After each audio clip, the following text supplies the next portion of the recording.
ماہ سیام رمضان المبارک اپنی تمام توانائیوں کے ساتھ جلوہ ساماں ہوا، نور بانٹتا ہوا، اجالے بکھیرتا ہوا ہم سے رخصت ہوا۔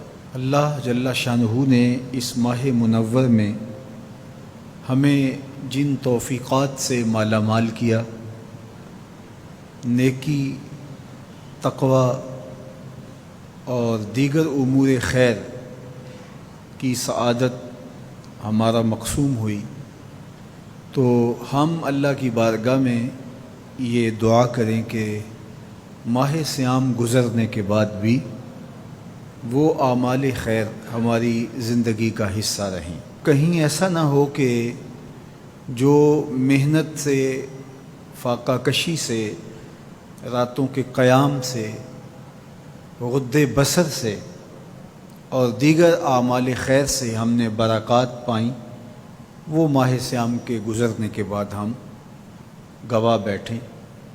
قرآن مجید نے اس عورت کی مثال بیان کی ہے جس کا توازن عقلی ٹھیک نہیں تھا اور سارا دن چرخہ کاٹتی رہتی اور شام کو اپنے ہاتھ سے کاتا ہوا سوت ریزہ ریزہ کر دیتی۔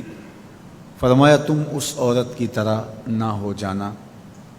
اپنی محنت کو ضائع ہونے سے بچانے کی آرزو اور تمنا یہ ہمارے سینے میں موجود ہونی چاہیے۔ تو ہر وقت یہ دھڑکا، یہ ڈر، یہ فکر لگی رہے کہ میں جو خیر کی راہ پہ ہوں وہ مجھے میسر رہے، وہ مجھے نصیب رہے۔ جس کے 2 دن برابر ہو گئے وہ ہلاک ہو گیا۔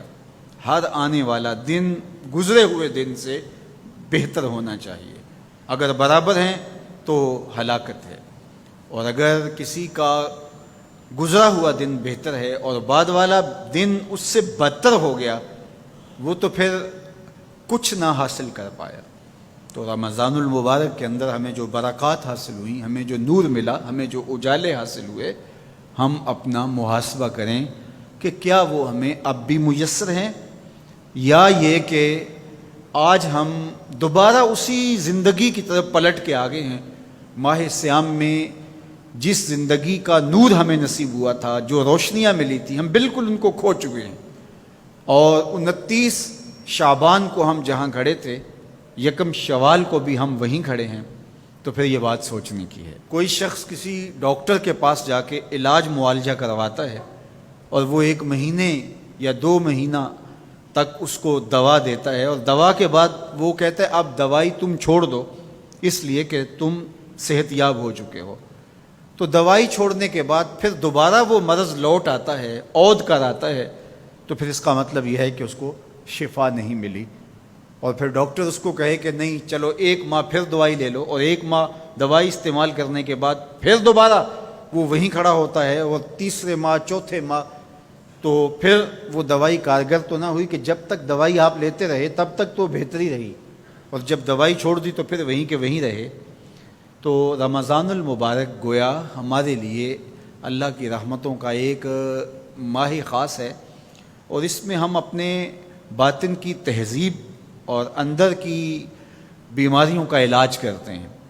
اور جب ہم یہ 1 مہینے کا کورس کر چکے ہوں تو ہم اپنے آپ کو دیکھیں کہ ہم کہاں کھڑے ہیں۔ ہمیں کوئی فائدہ ہوا ہے فاقے کاٹنے سے، بھوک کاٹنے سے، راتوں کو قیام کرنے سے، اعتکاف میں وقت گزارنے سے؟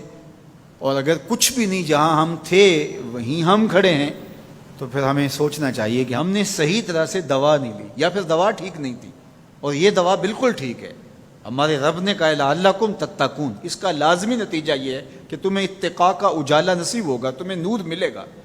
تو پھر ہم سے کوئی کوتاہی ہوگی، ہم سے کوئی غلطی ہوگی، اس لیے ہم اللہ کی بارگاہ میں عرض گزار ہوں کہ مالک جو تم نے ہمیں نور عطا کیا ہے، جو روشنی دی ہے، وہ اجالے کہیں بجھنے نہ پائیں۔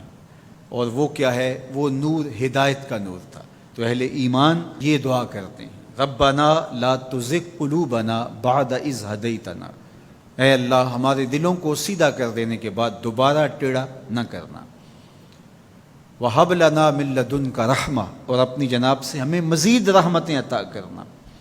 اِنَّكَ أَنتَ الْوَهَّابُ، تیری شان یہ ہے کہ تو وہاب ہے، کسی محنت کے بغیر تو بندے کو عطا کرتا ہے، بغیر مزد تو عطا کرنے کی عادت رکھتا ہے۔ تو مالک ہم تیرے حضور حاضر ہوئے تو ہمارے اوپر کرم نوازیاں کرنا، اور وہ جو ہدایت تو نے ہمیں عطا کی ہے اس پر ہمیں گامزن رکھنا، اور ہمیں دوبارہ اندھیروں، ظلمتوں اور گمراہیوں میں نہ دھکیل دینا، بلکہ ہمیں اس ہدایت کی راہ پہ گامزن رکھنا۔